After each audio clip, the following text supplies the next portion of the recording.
Welcome, Cal. Welcome, Robbie.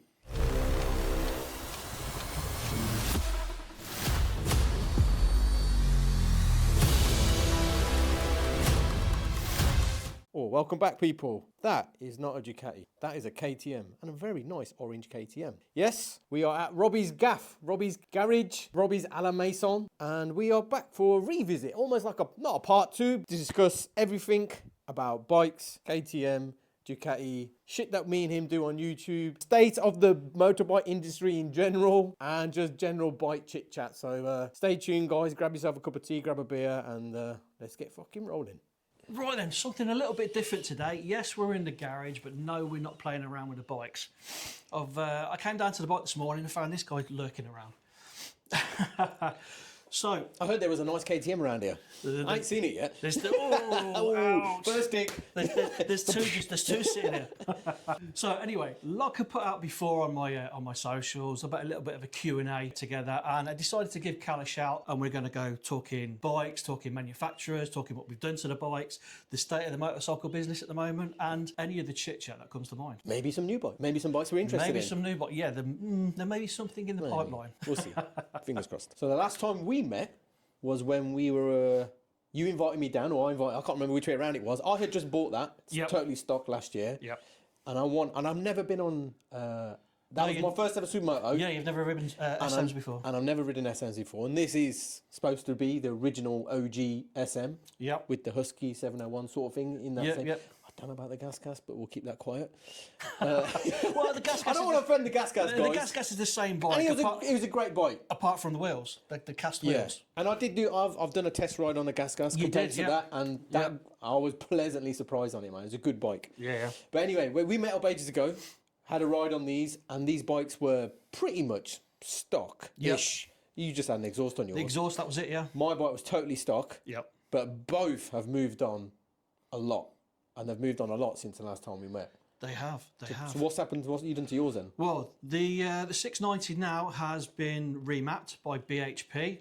Fantastic bunch of guys. Shout out to Cal. Yeah, definitely, the whole team. It's had a DNA open filter. Power-wise, I think that's it. It already had the wings exhaust on there. You had it flashed after the upgrades then? And what was the BHP that was making when it was flashed? It's not a massive amount. It still comes in around about 73, 74. But the mid-range, I bet, went. The mid-range is better, and the fueling. The fueling on this, straight out the box, Euro 5, the usual kind of thing, it's not horrible. You're riding through the town, you're on off the throttle. It's not good. So primarily, that was flashed just for rideability, not for power, just for rideability, but it makes it so much more. Obviously, the DNA open filter makes a difference. That looks mad. You can stick your hand right down it, can't you? Yeah, you can double fist that. Wrong type of video, mate. But I'll put the Uchi navigation. Yeah, I've got the same one as well. Yeah. Shout out to Uchi. Probably, I will admit, man, it is really cool. Straight to the phone, sat nav. Even my gloves work while I'm riding. Put the thing in. Flicked over to a radio station, and I was listening to Talk Sport radio on the way down here. Just catch up like stuff like I do. So, mate, seriously, guys, for the cost of it, because in your phones, like average phones, are like $1,000 these days. Yeah. No way I'm risking £1,000 on that. This, a couple £100. If it fucking smashes the brake, we'll just get another one. Yeah. And for these type of units in the market, they are the cheaper end of the market compared to other manufacturers. Yeah. What have you done to your 698? Probably what haven't I done? Yes, yeah, that is it. I have literally gone not too mad. This is almost like a look that I want. So first things first, spoke wheels. Yep. Obviously, you got the spoke wheels, and when I saw your bike, I thought, man, it just suits that supermoto vibe.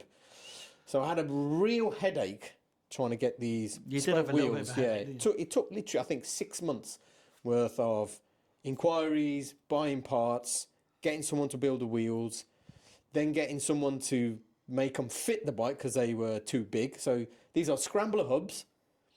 Then SM Pro have built the wheels to my specification, 17-inch. The rear went on fine, perfect. The front, because it was a scrambler hub, it was too wide. So we had to get Kev from Projects to do a lot of machining, make custom spindles, make custom spacers. SM Pro had to offset the wheel off center so it sits in the middle. But it's all on now. It weighs a tiny bit more. Yeah. But you don't really feel it when you're riding. Dash wraps, I've done this wicked wrap, which obviously matches my helmet. Yeah, that's an amazing. So shout out to Dash Wraps, Sean Wingfield. He races in BSB, so if you do spot him, give him a little shout out. He's a really good racer. Yeah, they did the dash, the whole wrap, sorry. And I have got Austin Racing, Richard Austin Racing cans. I can see another Austin Racing can over there. Yeah, on the I've got one on my 1290. So we are a bit of a fanboys over here of Austin Racing. Yep. And I have gone for the Sprint air filter on this with the lid completely off, so you can literally, the air just goes straight in, and it makes a bit more of a roary induction noise, which is... It does sound good. It does sound good. You were coming down the road when you turned up here, and it was a nice... It does sound nice. Nice little rumble. And just a tiny bit of help with it, because there's no flash drive for this, unless you buy that stupid £2,000 Termi system, which is way too loud. I don't care what you guys say. It's stupidly loud, and it's too expensive. I've got a little Shift Tech little fuel dongle. We can't call it a booster. We've got to call it a fuel dongle because someone keeps grassing them up on his website. There's people that it's a bit sketchy, this whole fuel fix, fuel device, booster plug. There's a lot of not haters, but there's people that are saying, "Oh, you're scamming this, you're scamming that." But trust me, mate, when I ride it with it plugged in, it makes a fucking difference. So why are people saying it is scamming? Don't know.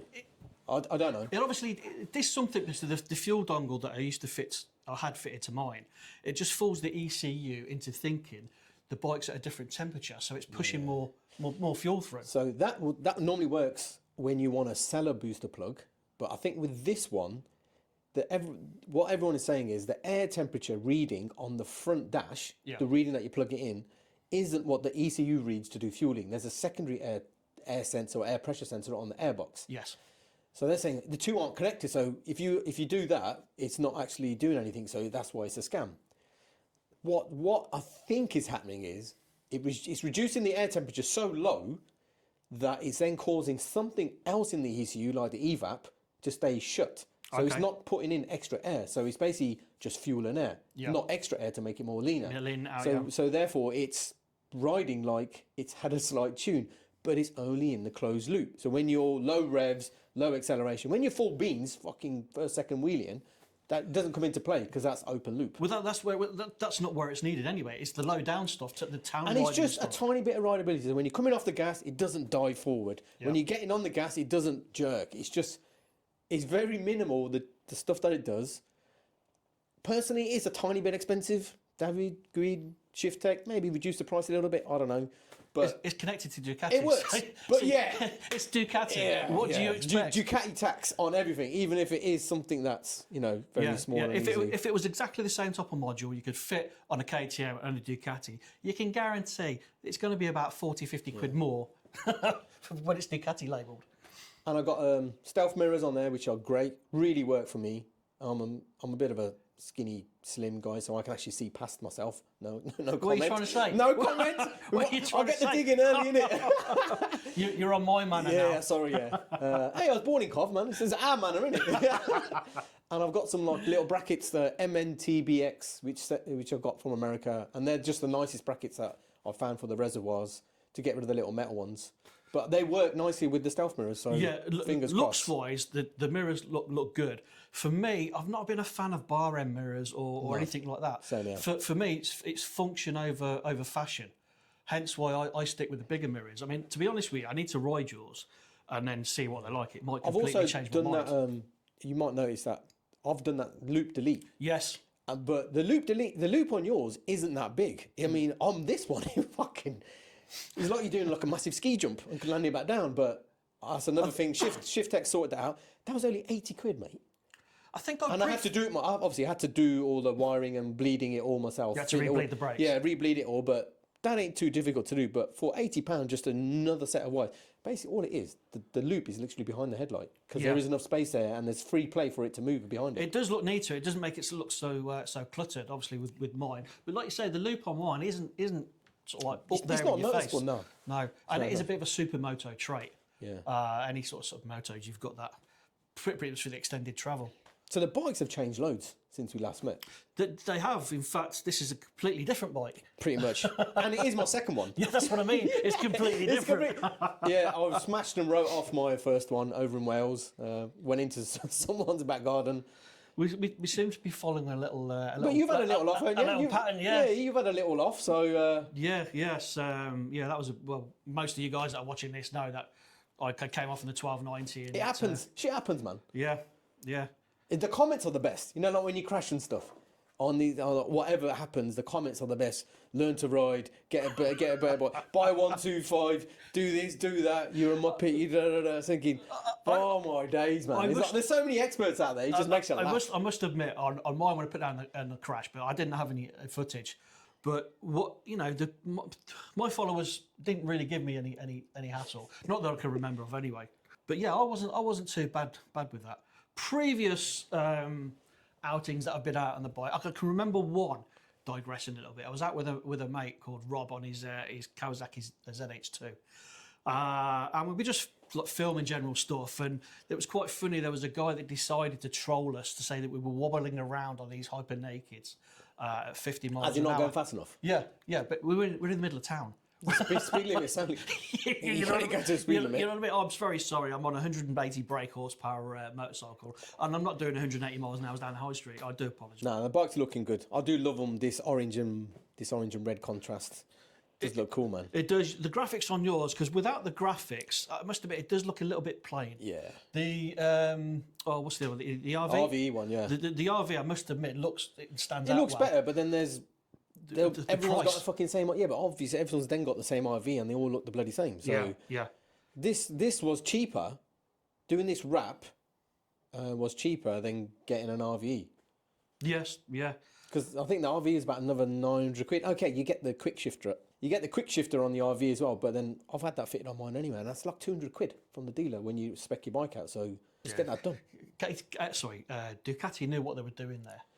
We'll put the basic one out sort of like plain looking, and then we'll put this one out all flash, all singing, all dancing, because we know people are going to go for that one. Yeah, and to be fair, on all the forums and people that support the channel on the hypermotard side of things, most people have got the RV. There ain't that many standards out there, and even people that are posting have changed a few things on the standard, but it's mainly been an exhaust, and that's it. No one else. There's a few sticker kits coming out, so Supermoto Fools, I think it is. Yeah, they do a lot of good sticker kits. I think even for the KTM, they do some cool stuff. Yes, they do. Yeah. So they offer kits to break up that red and make it look better. These both have been to BHP. That hasn't had a flash. Yep. Yours was making 73, wasn't it? So yeah, it's making factory 73, 74 at the rear wheel as well. And mine was making 73 at the rear wheel with the Austrian racing cans and the Sprint air filter. 74 BHP with the SC Project rear exhaust and the Sprint air filter, and 76 BHP with the stock exhaust and the Sprint air filter. With the stock exhaust? With the stock exhaust, it was making more power, 76 horsepower. And in the mid-range, it made 8 horsepower more in the mid-range. Be interesting nuts, with that dongle you've got fitted, whether it make a difference. But that's closed loop, isn't it? It's not full throttle, so it is. The But guy I don't know, you make it in the mid-range? Maybe, possibly. So I know everyone's biggest issue with this is we're going to be waiting ages for an ECU tune. It's going to be a while, guys, because it's a brand new engine, brand new config. The people that I've been speaking to, even like BHP, V-Cycle Nut, Shift Tech, everyone is saying just sit tight. It's going to be a while. It's going to take a bit of time to get into the ECU with the engine and everything like that. With it being, although it's half a Panigale engine, it's still sort of newish for this bike. So hence, the ECU is going to take a bit of time to get into. I suppose brand new software, a brand new ECU. But you would have thought there might be some kind of shortcut from previous. Yeah, but BHP have got the data from this, so they obviously I did all the dyno runs, so they've got all the data logged, and I guess it's up to, I think it's Dim Sport who they work with, up to them to sort something out. So Dim Sport, Woolwich, all you people, fucking get on it, will you? I keep swearing, sorry, I was supposed to not swear. Yeah, I've got no swear. I've got a big swear We've got a policy over I've got about 150 quid in there so far. We need to go out on. We need to do once the weather's better. Well, that's it. The plan is. Is that knock on the door? Yeah. There's somebody at the door. I think breakfast has arrived. We've got a. Hello, come on up here. Star. Come on. You smell the food. You smell the bacon. She can. You can take that one. Oh, don't worry. Mills, come on. Wow, look at this. Bacon sarnie. Mills. Oh, this is a banging sandwich. Cool. Mrs. Robbie Moto. Maximum shout out to you, man. Wow, Bolton's distance, man. I've never been Bolton. I don't think I've ever even like driven past it. It seems all right. I mean, look, I've only ever like driven up there, take him up there. If you live in Bolton, drop some. Let us know in the comments what's good about Bolton. Yeah. I've just noticed something completely weird and random in your garage. It just stood out to me. You've got an orange trimmer and you've got an orange like hedge trimmer. There's a lot of orange thing going on here, a lot of connection with orange in it. It's like your Black and Decker old school look, isn't it? If you remember Black and Decker, they're still around. Black and Decker. Black and Decker's still around. Yeah. Black and Decker. You know what? Never even give it a second thought, mate. Subconscious. That's what it is. That is, isn't it? Yeah. Proper KTM fanboy. Oh, my Hoover. Henry, I've got a Henry. I think I've got a Henrietta. I've got the pink one. Say no more. It's Ducati, isn't it? Hey, it's not Suzuki, but yeah. No offense to Suzuki boys. So I know we want to. We need a part 2 video of this. Yes, because definitely. now they've changed. Wonder whether it gets better. But I keep tapping him up saying we've got to do a track day together, man. I've done loads of track days. Not on this. I've done one last year on a Ducati day. I've done loads on my 950 SP. I love doing track days. It's just.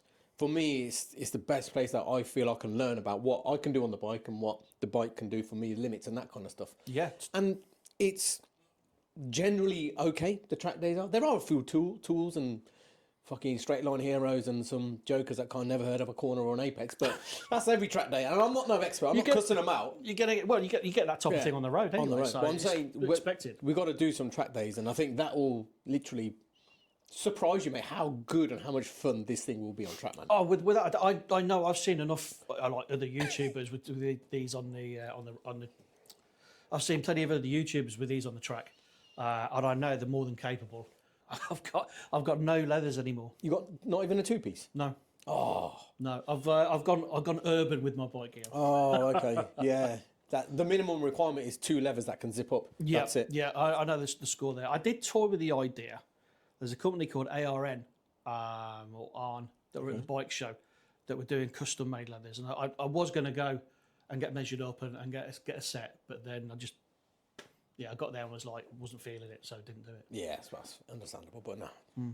Yes, I think it's widely known across the motorcycle industry, across all manufacturers, people that are just in the biking world, people that aren't in the biking world. There is just lots of news, and I don't know whether it's good or bad news or just troubling news. It's more troubling news. We know KTM. We know that you're in the KTM scene, so let's hear it from what your gut feeling is that is going on with KTM. My gut feeling is, I'm probably really putting my foot in it here, but I still think they're going to be around. They're obviously the higher management has got a lot to answer for. Obviously, being in the position they are, they put themselves into 3-month self-administration. I believe sometime, what's the date? I think maybe a couple of days ago they were having some kind of vote on which way forward they're going to go. But what sort of niggles me, and I was going to do a video on this, but I didn't want to do a rant video, is in the social media world, and I know you get this about most things, but the social media world, the people jumping on the bandwagon, oh, KTM have gone burst, they deserve to go burst because they make you subscribe to the bike. That was another feature. KTM, a bit naughty, but you have to pay to get features unlocked, like the quick shifter, the track pack, that kind of thing. It's already on the bike, but KTM make you pay extra for plugging a computer in, tapping away, and not even a mechanical thing, like a software little tweak. That's it. Yeah, the quick shifter. As that bike was bought, the quick shifter, the 1290, the 1290, sorry, the 690 quick shifters included. Okay, and you've got 2 modes. You don't pay extra for that. Right. The bigger stuff, the 1290, the 1390, the Super Dukes, the GTs, the Adventures, to unlock those features, you have to pay for an unlock code from KTM, and then the dealer can unlock it. Now, some people are getting mixed up with this and calling it a subscription. It's not a subscription. It's a one-off fee. Right. You don't pay monthly for it. Once it's unlocked for life. Is it stinging price? Is it like... It can be. When I bought the 1290, part of the deal was the quick shifter. I wasn't bothered about the track pack. Okay, yeah. Or the tech pack is what it's called. I wasn't bothered about that. So they unlocked the quick shifter because you can do it like a package. Like a modular thing down the line later, Yeah. I later decided, after lots of replies from other 1290 users, go and get it unlocked. Okay. So I went to, at the time, my local KTM dealer, which is no longer around. And they... It's not a sign, is it? yeah. Well, that's a completely different thing. This dealership just disappeared overnight. But anyway, I digress. £400 to unlock a lot. £400? Yeah. As an example, the standard one doesn't come with the quick shifter mechanically, but to get Ducati to fit one and obviously do whatever they need to do in the software, it's £250. So when you spec it up, when you buy a brand new bike, it's just £250. So it's not too bad. Because you get something physically, mechanically, the sensor's being put on, it's been changed, and it's been plugged in, it's wide. £250, it's all right. But the fact that the bike's already got it, and it's just £400 just to do a little, change a flag. From what I can make out, the dealer plugs it in, gets in touch with KTM servers, puts through the other one, open the tech pack, blah blah blah, get an unlock code, and that's it. To the bike. Here's something what they charge you. An adaptive rear brake light, you know, the ones that heavy brake and it starts flashing. I don't like those. To unlock it, that's the only thing that is not unlocked on the 1290. To stop doing that? No, to enable doing it? To enable it, yeah. It's a standard brake light, comes on, it's solid. Okay. If I wanted it to flash, adaptive brake light, it would have cost me £130 at the time. Now, I can totally understand why that rattles people, because, you know, okay, I've got 2 KTMs, but it rattled me a little bit, considering at the time I was in the market for either 1290 or the Kawasaki ZH2. I can see why, because it's already on the bike. Yeah. If the tech pack was an upgrade from a 6.9 screen to a 7.2, and you get different displays and different modes. If there was hardware added to it. If you can physically see that money's changing something, putting bolt-ons on, you're thinking, all right, fair enough. Most people do that. And a lot of Ducati owners do that. They'll buy a standard V4 or V4S, which has loads of stuff. Then they'll spec on all the covers and the carbon and the exhaust, because they physically see it being added onto the bike. Yeah. Everything that you, software-wise, is only a flash only when you buy the full Akropovich. That's it. Yeah. There's nothing else on and off shit. People are banging on about KTM going under. They see a little thing online, and that's it. KTM have gone. It's like the second-hand valuations have gone like out the window, and you know people get scared. Yeah. And rightly, wrongly, it depends on which way you look at it. Well, I don't want KTM to go under because they make good bikes. I want KTM to be around because I watch a lot of motor racing and I watch a lot of MotoGP. So I want them to be around. I want Pedro Acosta to be still in MotoGP. I want him to be on a KTM. I don't want him to fall into the clutches of Ducati and just be a Ducati World Motorbike Championship, because that would be boring as shit. Well, who wants to watch Ducatis fucking race around all day? Although I'm allegedly a Ducati fanboy, I like to watch lovely racing and fair racing around. Well, I'm the same. Obviously, you own 2 Ducatis. I own 2 KTMs. Doesn't mean I'm a KTM fanboy. No. You know, I'll happily knock them. And a lot of people have had, you know, issues with KTM, and they slag off the quality. But again, you only see negative stuff. You very rarely somebody's gone like, you know, oh, but this is fantastic here and it's fantastic there. There's been loads of problems with this. There's been loads of problems with the 698. It's had wobbly handlebars. It's had issues with hoses and stuff disconnecting. It's had issues with fuel pumps. Oh, the other day you had a water hose issue, didn't you? There's been issues with a fuel pump packing up. So you drive along, just nothing, just goes, disappears. You'll love this one. The seat wobbles and wobbles off, so the grommets. So I told you, didn't I? I actually said... KTM parts. I have actually got KTM parts on my Ducati. KTM have had to save the Ducati. Only on the seat. So I've got the KTM grommets, that I think pretty much the same grommets on that, on this, and the seat don't fucking move anywhere. It doesn't budge. It stays flat now. Actually, it comes down to customer service. It's whatever customer service you have. And I believe since COVID, KTM's customer service has gone downhill. Certainly supplying parts. It takes an absolute age to get parts. The 1290 took 4 months, and that was down to waiting for parts from KTM. I mentioned the BM because when the M1000 came out, it had all the problems with the carbon wheels. Well, kept cracking, didn't they? But I think, like also engine-wise, service, the 1000RR, they were blowing up. Yeah, the customer service. The engine one was a little bit more tricky for them, but the carbon wheels, they just said, yeah, just bring it in and we'll just give you another one. They weren't like, you've put the wrong tyre pressure in, you've put a non-standard tyre, you've gone to jump over a house or something on it, and that's how you broke it. He said, no, mate, I've just gone down the road. They took ownership of the issue. Yeah. And that's something as well KTM don't seem to do. Again, and I put this out the other day on the socials, it also goes on your dealership. Now, it's down to your dealership's discretion 100%. to whether they want to put through a warranty claim. They could just out of laziness turn around and say, "Nah, we're not doing that." Do one. And it doesn't go to the manufacturer. The way I see it, especially in the Ducati market and the Ducati ownership, most Ducati owners will have 2 or 3 Ducatis. They will have bought those 2 or 3 Ducatis from the same dealership. Yeah. They would have gone back in, rolled in a part X, got the brand new one, maybe bought a second bike from them. So they know that they can walk into that dealer with that manager that was there, that sales assistant, and say, "There's a problem with my bike. I'm dropping it off. Tell me when it's fixed." And they just do it. And you develop a good relationship. Yeah. I have that with my KTM dealer, DMC Moto. Give you guys a shout out. My one's Coventry Ducati. Yeah. JHP Cov. Top lads. I would give that as well because I went and test rode the Street Fighter. The Street Fighter. The Street Fighter V4S. Yeah. Yes, John, fantastic man. Gave me. I didn't know who he was at the time. This guy came. He's the top guy. He's the top man. He's the owner. The head honcho. Yeah. Would you like to come and film around the workshop? Yeah. And what are we going around there? So John, what do you do here? Oh, I own the place. So yeah, shout out to Coventry Ducati. Very good people. So KTM going to be around? Do you reckon they'll still be here? How long? KTM have been around since the 1900s. Are they still going to be around? As in, is this insolvency? Whenever they decide what they're going to do. Well, there's Chinese and Indian money that invested. They're currently CF Moto from China, Bajaj.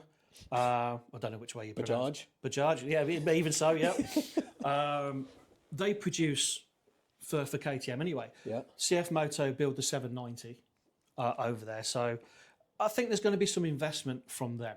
I think there is going to be a massive shake-up. Lewis Hamilton, no, but he's MV Augusta. He was floating around MV Augusta, wasn't he? Lewis Hamilton? I don't know. I'm sure he was some news and reports of some of him either putting money into MV because he's a bit of an MV lover, isn't he? Okay. I think he's got an MV Augusta. I honestly don't know. And I don't know whether he's actually looking to start a MotoGP team. I don't know. Lewis, isn't it? He's got tons of money in it.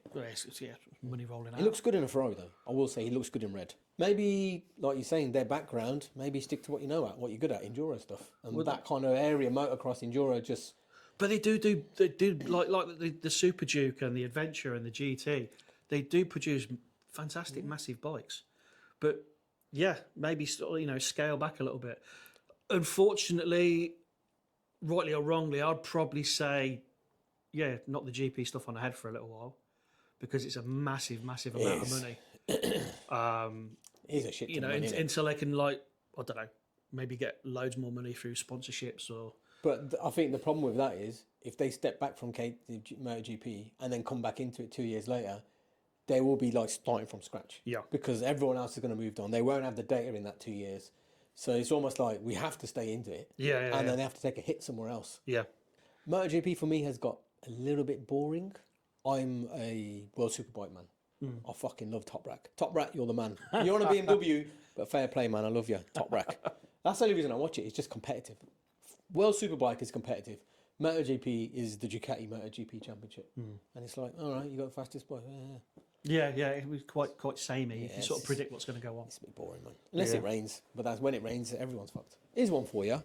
With the stuff that's going on with KTM, do you think, what are you feeling on the used market? As in, do you reckon there may be, because there's uncertainty, is that having an impact on the used market? Are people I'm saying not going to buy a KTM, but other bikes and just the general used market in the sense of whether it's going to lose a bit of value or the price is going to go down? Have people got money, ready cash to spend? I know the interest rates are all going up, that kind of shit. Just knock-on effect. There's definitely an effect. Going specifically talking about KTM, there's definitely an effect in the second-hand market with the valuations. What made a big difference was when they bought the 1390 out. Yeah. Obviously, the Gen 3 1290s. What was that? What's that price? That brand new? If you want to. Mine. What, the 1390, the new one? The 1390. 18 grand, 18, 19, is it? Yes, around about that for the non-Evo version. The Evo version, I think, was around 20. The 20k mark. Yeah, I think maybe just shy of 20k. for the Evo, and then maybe it was about 16, 17 for the non-Evo. I'm not 100% sure on that. Okay. Well, post something down below.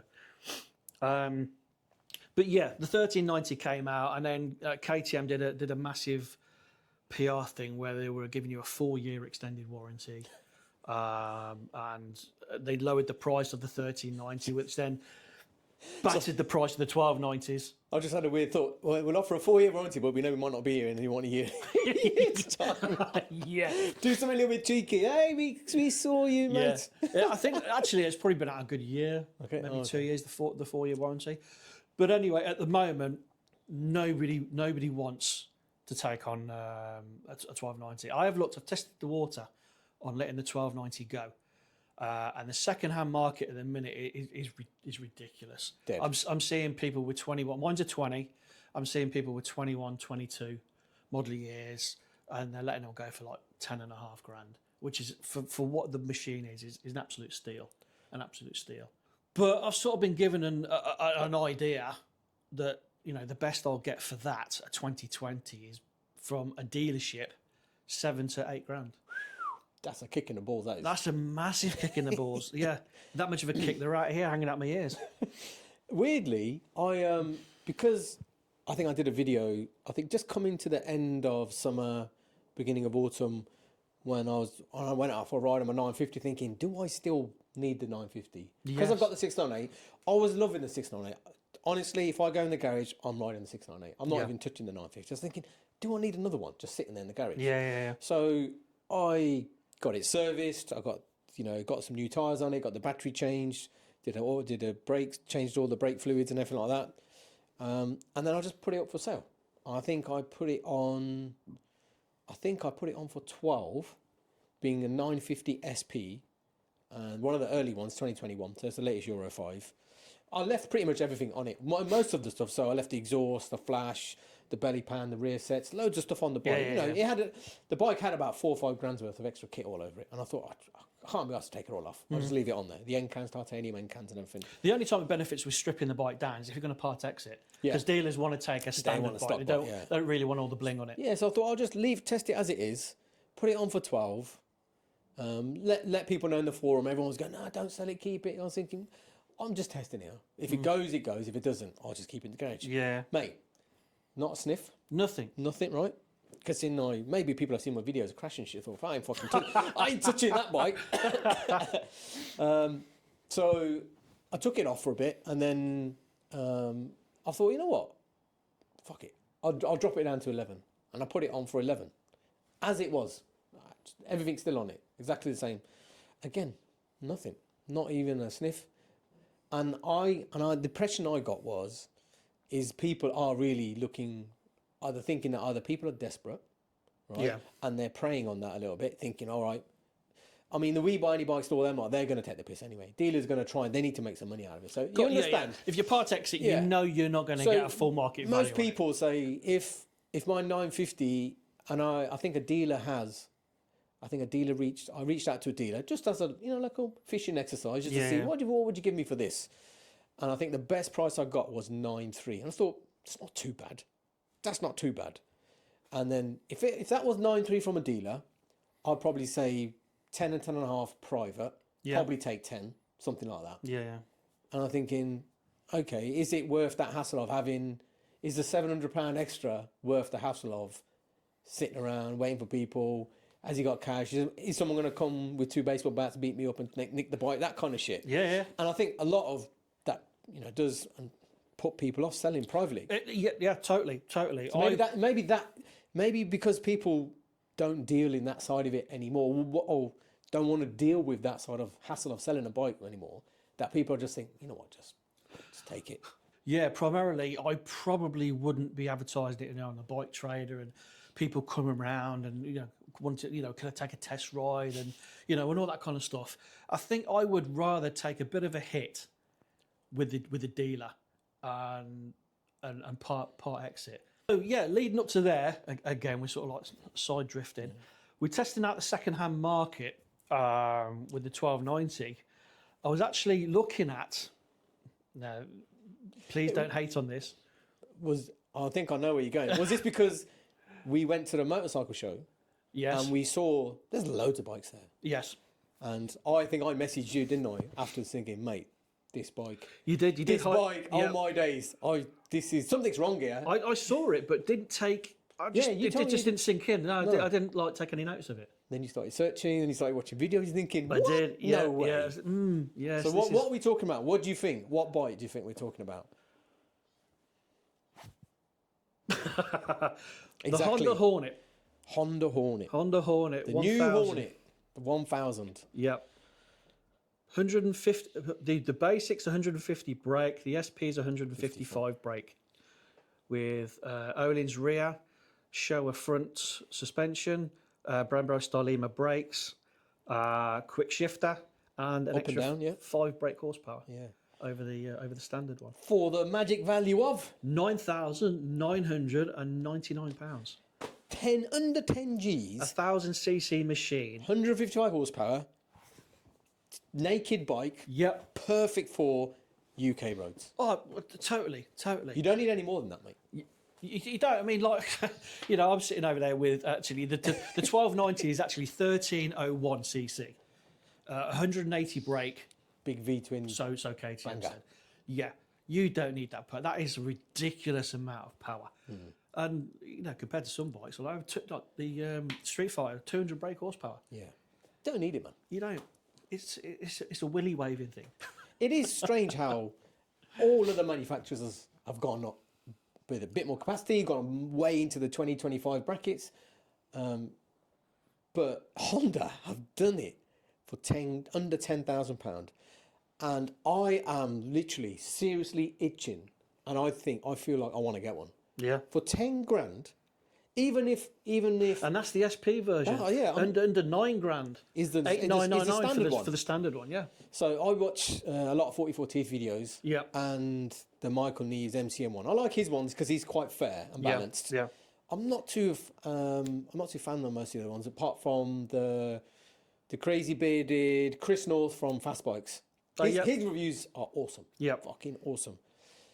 But Fagan from 44 Teeth, his review basically just said, what a bike. What more do you want? What more do you want? Yeah. For 10 grand, I think he said he's probably going to get one. Yeah? Yeah. And his old man is Lamb Chops, isn't he? I think Fagan's old man is Lamb Chop Rides. LCR, everyone knows Lamb Chops. I don't think it's his real dad. I think he calls him dad, but I don't think it's his real dad. Well, he may be 44 Teeth. Fagan, is he your dad? Answer below in the comments. Or does it if anyone else knows? Actually, Lamb Chops, he's ordered one. Yeah. He said on his video the other day he's ordered one. He said he is getting the SP. Hornet SP. Yeah. And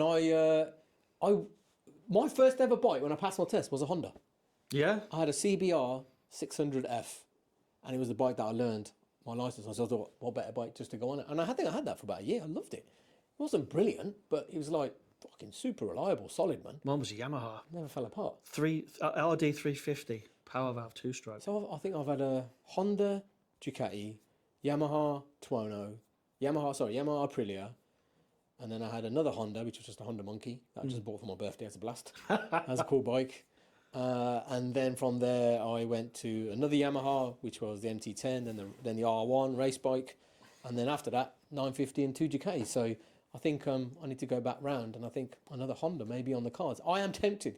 Seriously, guys, I am so tempted about getting that Hornet SP. And as long as my missus doesn't watch this, she ain't going to fucking know. So maybe that's why... How often does she go in the garage? Yeah, I've got covers on them. She doesn't know. She doesn't know. She might spot a third bike, hopefully, under the covers. Well, yeah, I did tour with the idea of letting the 1290 go, but the money that's been been offered on that is ridiculous. Or what you could do is you keep the 690 for fun, you keep the Hornet SP for you every day, just going out, right? And then you turn that into a track bike, and you literally invest and commit to the track side of things as an option. It's an expensive track toy, but you know what? You'd have so much fun on that as a track, and it would make your normal day riding on the other two bikes. It will raise the game. You know what? You're probably right. You're probably right. You get more fun out of it. Potentially, I wouldn't want to do that because I wouldn't want to have the the possibility, even though it was nearly a write-off before, of dropping it on the track, ending in the kitty litter, and doing a tumble, and then it's it's gone. You can get insurance, track day insurance. And when I took my 950 for a whole season, I think I did 9 track days in total in 1 year. And the insurance for the whole year, for all those 9 track days, the insurance for the bike to replace everything like for like was only £1,000. £1,000 for. I paid up front. So I paid £1,000 up front. I said I want to book 9 track days insurance, and they said the more you book, the cheaper it gets. So I just booked the 9, and I was able to ride those track days with no fear and free will, and just go, give it some, mate. See what happens. I totally accept that. It's still the fact that I wouldn't want it. You know, okay, it's been paid out, but it made me cry. It made me cry just seeing it in the middle of the road when I fell off. You know what I mean? The last thing I'd want to see that is like bent in half, or you know, the engine's over there and the wheels are over there. I'd be like, oh no way. You know what I mean? I don't know. Considering there's no rules in track days, so if you get taken out by a CB500 or you get taken out by a V4 Panigale, you're still getting taken out, and you've got to cover it all yourself. Simple as. Yeah. And assuming that you're not bust up in the first place either. Well, yeah. In the medical centre. There is that, yeah. I don't know. For some reason, I'm more than happy to take the 690 on track. The 12, I just don't know.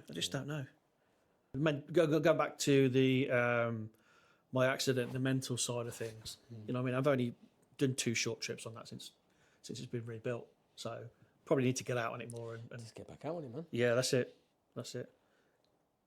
I crashed down in Switzerland, man. I had to ride the fucker all the way back home. I had to do about 2,000 miles after I crashed. Yeah, that was slide into the barriers, wasn't it? Well, the barrier saved me, yeah. Otherwise, it would have gone over the edge and... Down with that, you scared that cow even more. Scared the cows, man. Disappeared, mate. And then even then, I was there. Olivier, he was saying that, mate, he goes, that barrier wasn't there. He goes, the effort it would have taken to get that bike from wherever it crashed down to get back up to the road would have cost you so much. Then the police would have impounded it, and you wouldn't have been able to take it, because to move it has to be road legal. So then you would have to pay Ducati here to fix it, and then you have to only buy Ducati parts. So he goes, you would have been shit, mate. Well, you would have been KO'd, done. Wow. But luckily, it got wedged, and we were just able to pull it off.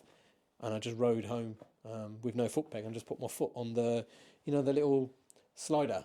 The little frame slider. I just put my left foot on the frame slider like that, and just rode. Just try to keep it in one gear. Like a Harley boy with the pegs out. Well, yeah. It happens. Get back on and off you go, man. So if we ever do change bikes, would you carry on doing this YouTube stuff on a new bike? Would you do carry on doing the vlogging, doing the work in the garage, doing the upgrades, doing the whole community side of things? Because I mean, that's the only reason I started doing this YouTube stuff was I'm going to be doing upgrades and piss around on the bike anyway. Yeah. And why don't I just film it at the same time and just post it and just see what happens? It weren't like I'm going to become a millionaire superstar overnight. Nah. I've been doing 4 years now. Well, I'm taking my time. I'm the same. I never did YouTube for that. I mean, I had my YouTube account when I had my old Kawasaki Z1000, but I just didn't really do anything with it. And then when I got the 1290, I thought, okay, this is a brand new bike. It's brand new. Yeah. Gen 3. There's going to be some interest, so I'm going to play around with that, and I'm going to do more filming for YouTube. Certainly not for the money or getting mega subscribers and stuff. certainly That's not. one thing we do not get. We don't get massive amount of subscribers, but I mean it's because we're very niche. You do 2 KTMs. Yeah. I do 2 Ducatis, and it's basically hypermotards. Yours is the 1290 and the 690. So that's to be expected. So that's fine. It's like you said there. I'm going to do modifications anyway. So I might as well stick a camera there and sort of film it. I emphasise and pretend, and to do emphasise, I'm by far no mechanic, as I've been accused of. You're shit with the spanners, aren't you? I don't even use what's it called? I don't have a torque wrench. And I literally just, that would go. Maybe that's why my bike didn't sell. Click. I know. I have got one, but I just need to work it out to use. I should buy a proper electronic ones or something. I'm just lazy. You know what it is? I'm just lazy. The thing with certain things, you know how tight. Yeah, and I know on these bikes, because they do vibrate. I mean, yes. Big twin. I've got the 1290 L twin. They do rattle and vibrate a bit. And you just generally, before you go out, go around a little... That's a little story with the 1290. The longest trip I took over was onto the East Coast to visit my parents at the time. By the time I got there, I had no number plate. The number plate had fell off. Rattled off. Yeah, brand spanking new machine. Did a couple of 100 miles, got off, and I've got no number plate. Yeah, I love doing the YouTube side of it. Okay, it is great doing it, and now that we're doing it more, I'm getting a bit more committed and a bit more involved. Like you start buying better camera gear, and you need to start thinking about setting up. There's a more and getting a bit more confident in talking to the camera as well. That is true. Because before you just wing it and just post it and off you're done. Now you got to think about it a little bit more. What does the viewer really want? There's a lot more thought and effort into it. I don't think about it. I try not to, but I think that's where the hard side of YouTube is the whole trying to do a thumbnail. Do you want to clickbait people into getting clicks and views on your video, but that you actually don't answer the question and you're not giving them what they want, so they never come back to you again? Or do you just post something that they want, but the thumbnail may not attract them to it, and then you have to share it more, then they may view it or may not view it. As long as what I found is, as long as you don't get beat up about the views and stuff that it's making, just post it. And I said to you, remember, and I know you had a little bit of not a gap, you had a little bit of a pause, and I said to you, mate, just get back on it. Just post. My aim is once a week. I try and post once a week, whether it's good content. It's never good.